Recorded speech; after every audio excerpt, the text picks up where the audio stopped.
परिचय। विभिन्न मिश्रणों के अवयवों को क्रोमैटोग्राफी, आसवन और प्रभाजी आसवन द्वारा पृथक किया जा सकता है।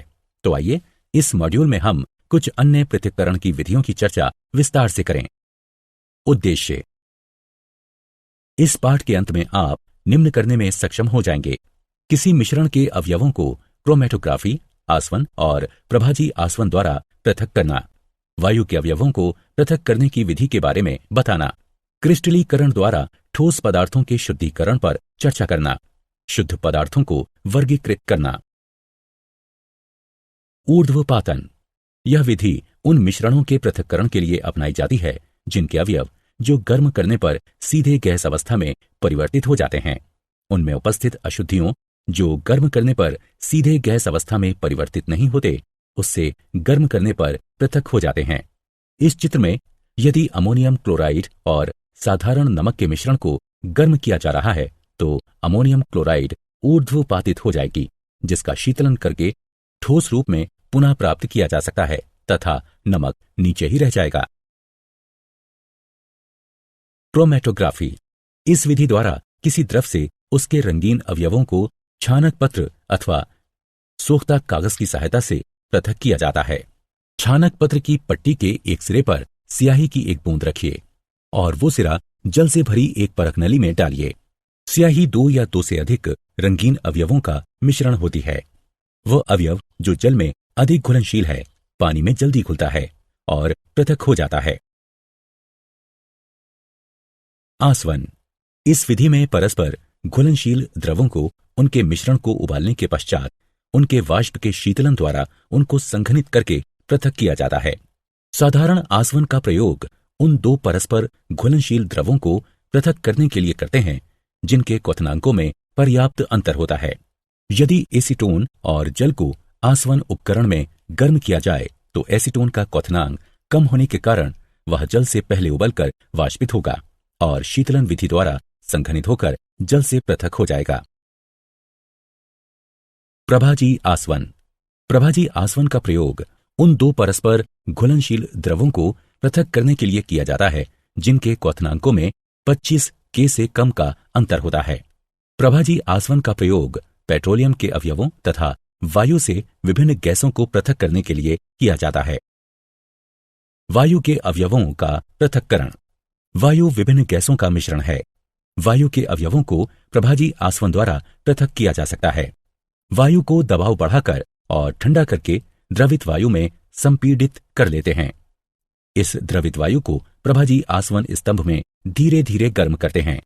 तब उसके अवयव अलग अलग ऊंचाइयों पर अपने अपने क्वथनांक के अनुसार पृथक हो जाते हैं।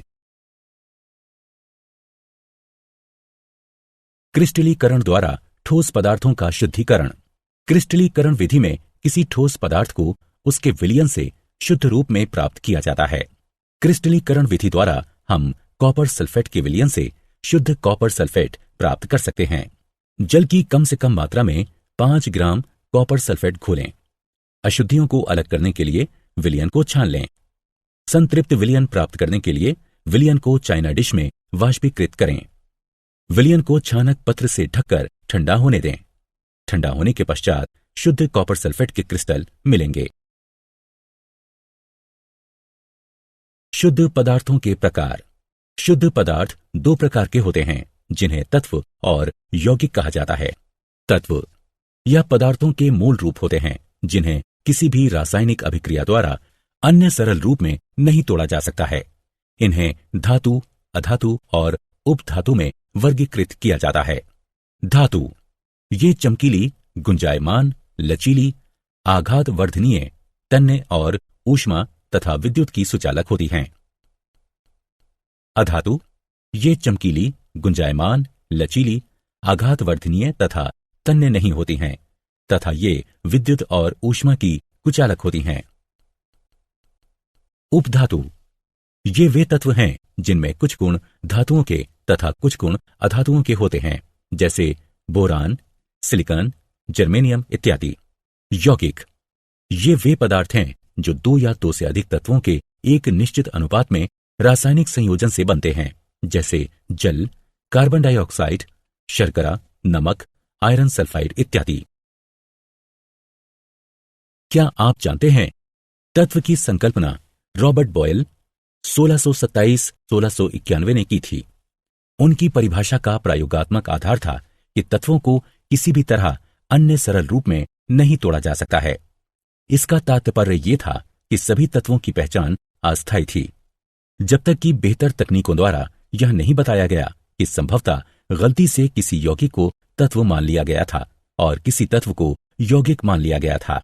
उस समय का एक महत्वपूर्ण विचार परमाणुओं की स्थिरता का था, जिसके अनुसार कॉपर का परमाणु हमेशा कॉपर का परमाणु ही रहेगा और किसी भी प्रकार परिवर्तित नहीं होगा।